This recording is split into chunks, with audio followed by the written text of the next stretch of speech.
I'm going to walk everybody through the crazy year we've had so far with the tariffs. So I like to start, Melissa, on the next slide here, where what the current latest tariff news is. So where we are right now, the last time we did this was almost 2.5 months ago, and quite a bit has changed, and it took some time for the changes to happen. Now, first of all, we have a tariff truce with China extended for another 90 days. That's really important because the pending tariff situation with China, if it went the highest scenario, was going to be really significant for us here in the electronics industry.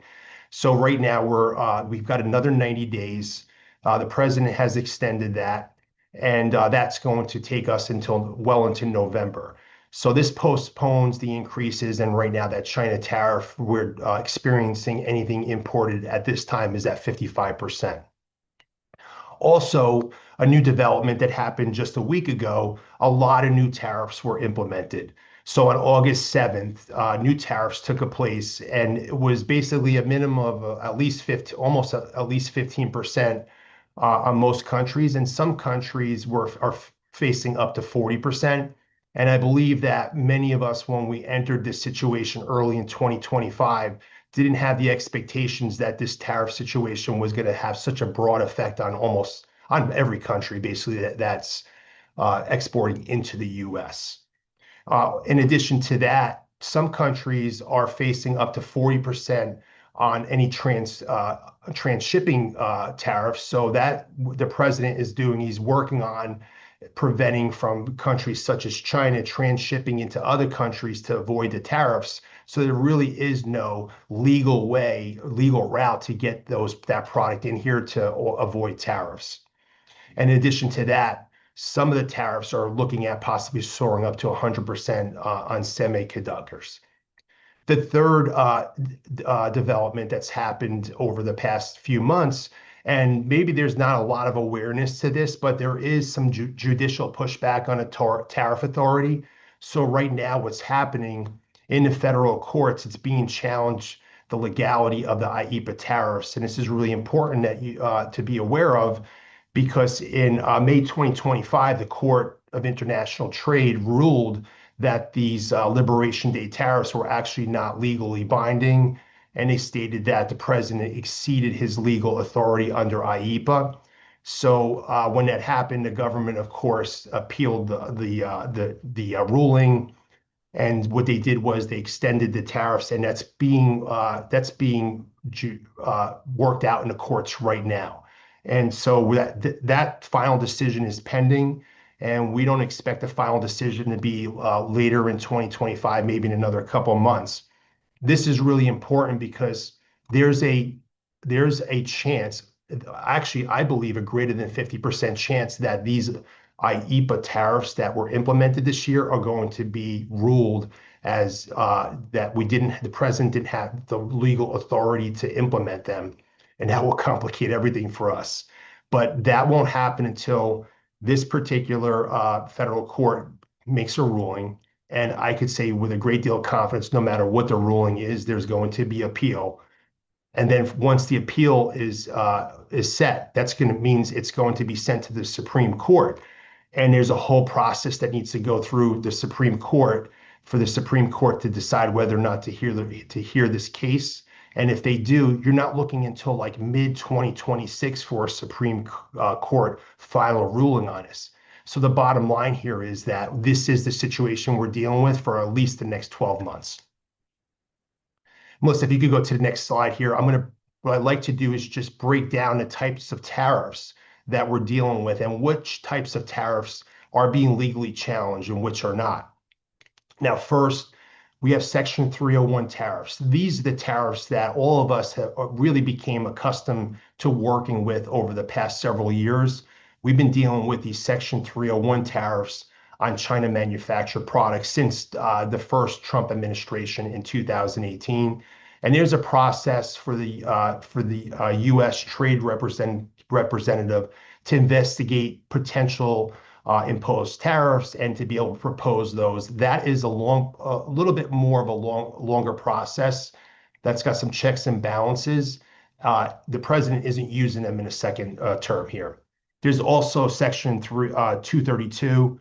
And here, Section 232, the government's actually, the Department of Commerce has launched some additional investigations into semiconductors, into semiconductor manufacturing equipment, and possibly some microelectronic products that are downstream. And what they're looking to do is determine whether these imports of these goods actually pose a threat onto our national security. So this is the legal trigger required on 232. And under here, they're investigating the semiconductors, and they have proposed tariffs of up to 100%, and are negotiating that and looking through exceptions. But for as far as what it can, the primary tariff that's been impacting us this year, that has the most impact is the IEPA. And the IEPA here is it gives the president power to regulate trade during like what he would declare or she would declare a national emergency involving a foreign threat. So the president's been using that premise for the tariffs he's imposing right now, and even his so-called reciprocal tariffs. He's invoking IEPA authority to be able to put these reciprocal tariffs on imports coming into the U.S. So if we go to the next slide here, here's a breakdown of where we are, and so much happened so fast. We could say with 100% confidence as of August 12th, this is the tariff situation. And truth be told, I don't believe anything's changed since the past couple days. But right now, what we need to understand is China is a total of 55%, and we break it down there. There is this threat of it moving up to 100 total of 170% if no deal is struck or some type of negotiation that's successful doesn't happen between the U.S. and China between now and November 10th, 2025, which is where the current 90-day extension or truce expires. Mexico, we're dealing with a 25% tariff. In China, we're dealing with 35% tariff. And then with the next slide here gives all of us a real good idea. This is an outline of every single country that's experiencing some type of import tariff by country. And if there's anybody that's excluded from here that's not on the list, it ends up being 10%. The next slide we're going to go into, this is the China tariffs that we're dealing with right now. And as I mentioned, this is going to last until November 10th, 2025, and actually officially at 12:01 a.m. So we have the 25% Section 301, which entering the year we will already paying at time of import. There's the additional 20% IEPA that's currently in place right now. That's being fought in the courts right now, in the federal courts, plus the 10% reciprocal, which the president invoked IEPA to impose the 10% reciprocal. So that 30% right now is what's being dealt with in the federal courts for a total of 25%. And that lasts until November 10th. Now, November 10th, the tariffs can change. And if I were to estimate whether or not once a deal is struck, will these tariffs remain the same? Once a China and US deal is struck, will they go lower or will they go higher? If I'm a betting man, I'm putting the odds on that they're going to go higher, and hopefully they don't go much higher. But it's very unlikely that they go lower, because one of the things that the U.S. is dealing with is the ethanol, importing the drugs into the country. Like, we're looking at that, for that to get resolved, like taking over a year for that to actually be dealt with, of the U.S. having a confidence that China is taking care of the things they need to take care of for us to not have this drug pandemic that we're having within the country. So if I were to look at this, I mean, my expectations are that we're going to have some type of deal before the year is over, but my expectations are it's going to be at this level or it's going to be a little bit higher. I'm not anticipating, our strategies are not expecting that these particular tariffs are going to get negotiated lower between the US and China. I'm going to also give you a snapshot of what it looks like in the supply chain.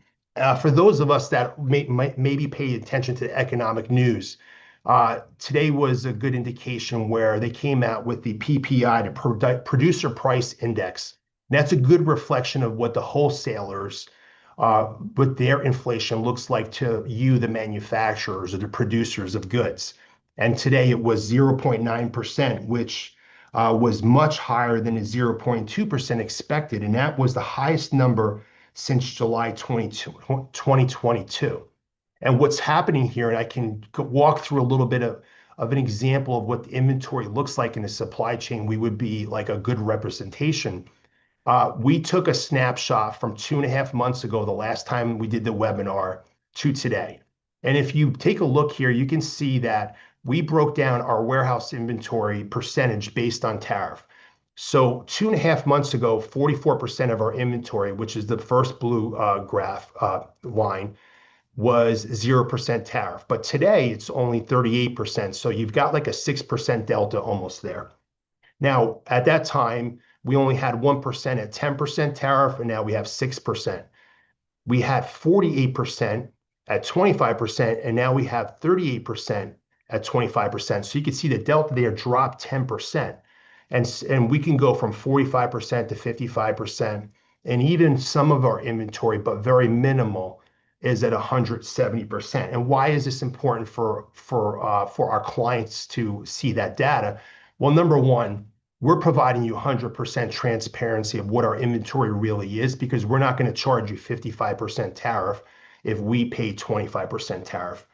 But also it's setting up your expectations about what's about to happen with prices over the next several months as this transitions, because there is going to be a point where we're going to have almost no 0% tariff inventory unless something's manufactured in the US. And that's a very small percentage of the type of products that we sell here in distribution. You're going to see that move. And the reason we have such low 170% inventory, while that 170% tariff from China only lasted about 4 weeks. And that was back in April into late April, early May. And we were able to delay shipments or accelerate shipments to miss that window. And we saved our clients hundreds of thousands of dollars by preventing that from hitting there. But what we need to be able to see here is, okay, there is inventory in the supply chain right now that's got the lower tariff, and that is going to start working its way out. And I need to anticipate my costs going higher. And when you're working with a distributor that's going to give you 100% transparency of the tariffs, that allows you to strategically work with them and say, hey, what do you have here in inventory? And what does it look like in terms of tariffs? I know tariffs are going higher. You're about to start importing at the higher costs. Let me lock it in and get it shipped to me because I'm going to get a good return on my investment. So the next slide, Melissa, if you could share that, I'm going to give you like what I would take as a couple strategic takeaways about where we are right now. And then I'm going to be able to answer any questions anybody has. But number one, right now what's happening is the supply chain inventory is in transition. So many suppliers are still fulfilling orders from like pre-tariff increase inventory. And what I would do as if I'm in your shoes and I'm going out to the distribution channels, I would prioritize partnerships with vendors that are going to offer me full transparency on the current inventory. What did you pay on that inventory? Okay, you paid 10%, so you're going to be passing along a 10% tariff.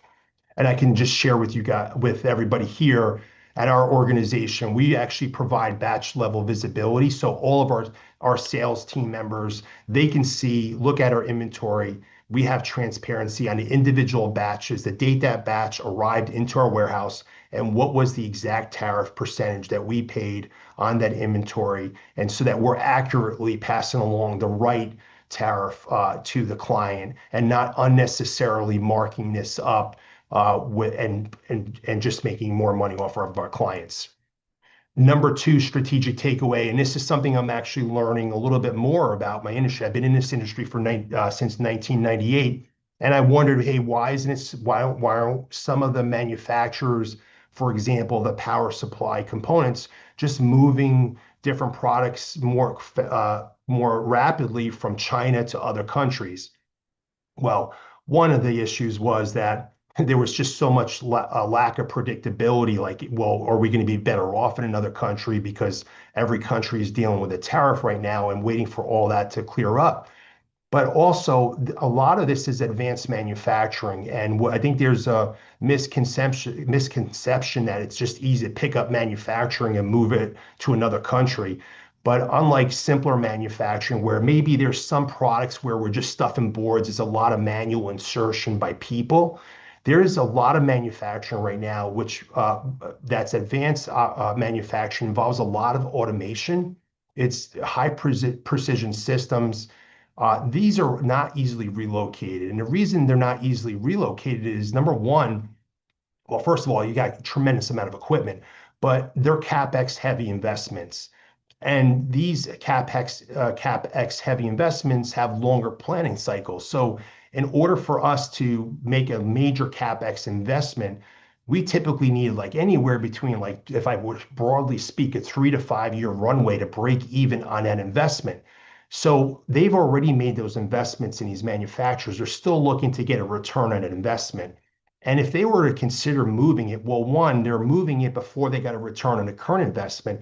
And secondly, to move it, they've got to have predictability and confidence that they can move it, and also have predictability of what it's going to look like over the next 5 years, and sometimes it's even longer, in order to have the confidence to make that investment. So we're seeing with some manufacturing hesitation to move because it's just too CapEx heavy, and it's too risky for the manufacturers, and it's just not that simple. So where you see, if you're wondering, hey, why is one of your suppliers moving this line to another country, but they're not moving that line? The typical answer is, well, it's highly automated, and that's a lot more challenging for them just to take that line and move it to another country. Okay, Melissa, you want to go to the next slide here? So what I would do right now is, if I'm in your situation, very important, take advantage of what we have in stock right now, because that is going to flip over in the next like several months. You're going to see that switch over, and we can keep sharing that data with everybody. But secure the in-stock tariff pricing that's currently in the supply chain right now before the stock prices surge from the increasing tariffs that are coming in and the pending situation with China. There's a couple ways you guys can do that. If you want to talk to a person on the telephone, we get an incredible team. And many of you on this call already been working with them. I would call in and speak to a salesperson here, and they'll be more than happy to help you out and work you through that. If you're an email person, hey, send us an email. We'll work it out for you. And if you like to just submit a form online where you like to just submit something and have somebody get back to you, we could do that too. And we put all those links for you in the chat so that I can get you set up here. Okay, so Melissa, I saw there's a couple questions here. Let me make sure I answer any questions, because I whizzed through so much, but I want to make sure that I respected your time here and made sure it was as valuable as possible. Okay, great, Stephen. Yeah, we have a couple comments, and we also have, questions and a challenge. Okay. The first question is, can TRC's team help us quantify what the projected tariff exposure would be?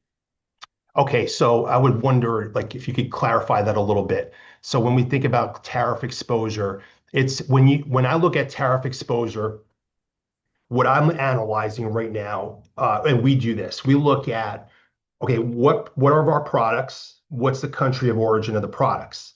And once we identify that, we've got these products from this country of origin, these products in that country of origin. Okay, what's the current tariff rate for those countries? And how firm is that? Is that something that there are some most of the tariff rates are set in stone, like we don't expect them to change. But is this country being negotiated right now? Like, for instance, India.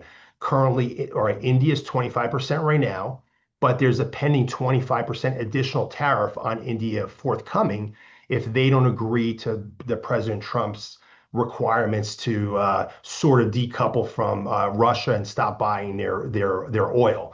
So I would want to be able to see like how firm is that tariff from that specific country, and I would have that mapped out. I would want to know the country of origin of every single one of my products on my bill of material and be able to understand that. Now, there might be certain products that are just the average price is just so low. Okay, this is not worth the effort and the time investment, but I want to know, get a good handle on at least like 75 to 80% of my bill of material, and I have a great handle on what my tariff exposure is. Thank you. We have Brett here in the chat is asking, how are you calculating the new copper content tariffs? So for us, we don't import copper directly. So we're not bringing copper in here. Any tariffs, we're primarily selling power conversion components. 95% of what we're selling in terms of power conversion components are manufactured, unfortunately, outside the United States because the cost of manufacturing that product is just too high here in the US. So they're not dealing with their input costs for tariffs are not being affected in these other countries like they are here in the US. So here in the US, anything that's being manufactured here in the US, that's where your input costs are going to be impacted and ultimately rise your cost of goods sold, which will either eat your margin or raise your prices to the end client or end customer at the end of the day. Thanks, Stephen. We also have a challenge here, and this is coming from the automotive supply chain industry. So some of us are just in time inventory stocking. So ordering in advance here does present a challenge. Right. So, and I totally understand that. So that's where, if in that situation, I'm looking at this now. I would ask, number one, do I have some predictability and I need to make a calculated decision about whether or not I forward invest and bring in some stock earlier because I know that I'm going to have a tariff savings of say like 10% or 20% by making this decision. That's a strategic decision that that we would need to make if we normally operate just in time. So there's two things here. We want situational awareness and adaptability. Like, okay, this call is going to give me really good awareness of what the current situation is. Oh yeah, I understand the facts. I'm aware of what it is. Now, how adaptable can I be in my business during this time? Because if I'm very rigid and I'm not able to adapt a little bit to what's happening right now, I'm likely not going to be as successful through it if I was able to, as opposed to being more adaptable. Now, because what happens for us in our inventory, it's first in, first out. So when we have our inventory come in, the first inventory that is in our warehouse is the first to go out. So the lower tariff inventory, but it's based on when clients request a shipping is going to go out the door. And then that's how we determine what we actually ultimately bill to the customer. But I guess final thing here, situational awareness, but then the ability to adapt to the situation to the extent that would work for our business. And now you may have limitations on how adaptable you can be and how flexible you are, but that's something you work through when you talk it through. All right, we have another one here from Samuel. Could you please confirm whether the final cost of the new DINREL power supplies already include applicable tariff charges? Because they're reviewing their cost structure and want to make sure that the import related fees are accounted for. Okay, great. So two answers to that, and that actually leads me to something else. Online, if you were to look at online pricing, the tariff is included in that price. Now, if you're purchasing, several $1,000s or more a year, then you're going to create a relationship with us or with our team. And when we're providing you the pricing offline, which is for higher quantities, higher dollar values, we're going to separate the cost of the product and what the tariff is. And what's really great is for when we do that, and also this gives us transparency on previous history, you'll see that we'll specify our line item for tariff won't be the same line item. It won't just say tariff. It'll say tariff 10%. It'll say tariff 25% or tariff 55%. So okay, that's what the tariff cost is if the tariff is 55%. So you're not looking back at that quote, or you're looking back at the correspondence with us and wondering, well, was that the tariff charge when it was 25%, or was that the tariff charge when it was 55%? We're going to give you a lot of transparency with that, but also that's going to make your job a lot easier. Great. I have a follow-up question here. Can TRC guarantee the pre-tariff increase pricing if we place an order before those effective dates of the, for example, the 90 days? Yeah, 100%. So what I would do is pick your preferred way of communicating, communicate with my team, identify what you're looking to order, and we'll lock it in. We'll share with you exactly what the tariff was. You place the order and we ship it out to you, and you're done. And now you're not worried about like, hey, what is it going to be in 4 months from now? You've locked it in because you found some I could tell you this, tariffs are not going lower. These are not going away. Even if the president has an issue with the courts, he's gonna go just reapply everything through Section 301. There's other ways for him to go. I would just simply figure out a way to lock in that savings now. Here, how is TRC keeping manufacturers honest in situations where the product may be getting, okay, for us, well, what's great is we're the importer of record for probably like 80 to 85% of what we sell to you guys. So we know exactly, we're importing it. It's being manufactured outside the United States. We're importing it. We have a very small percentage of products that are being manufactured here in the US. So far, we haven't seen any significant price increases, but we anticipate some of those price increases happening because the input costs for US manufacturers, if they're exporting anything from outside the country for their material, for their components, it's going to increase their input costs. And when input costs increase, it's just inevitable that output price is going to ultimately increase. So we haven't seen anything really tremendously significant yet. But just like I shared at the beginning of the call, that producer price index is starting to go up for the first time. So we know that's going to be coming along, just like you may have not really extended any major price increases to your clients yet. But as you start working through and start having higher input costs due to tariffs, the business is either going to have to reduce the profit or pass it along. And usually it's a combination of both, but it's impossible. These level of price increases to just simply reduce the profit of the company. It's just not sustainable. Okay, I think that's Melissa, it. let's put that slide up there one more time. I strongly encourage anybody on this call, contact the team. If you have additional questions, contact the team. And if they can't answer your question, they'll either connect you with me and we'll get on a meeting on a phone call. And we look forward to be able to support you, every single one of you guys, as you grow through this, because there are big opportunities here. It's going to be those that adapt and be able to find an opportunity and a challenge that are going to be the most successful.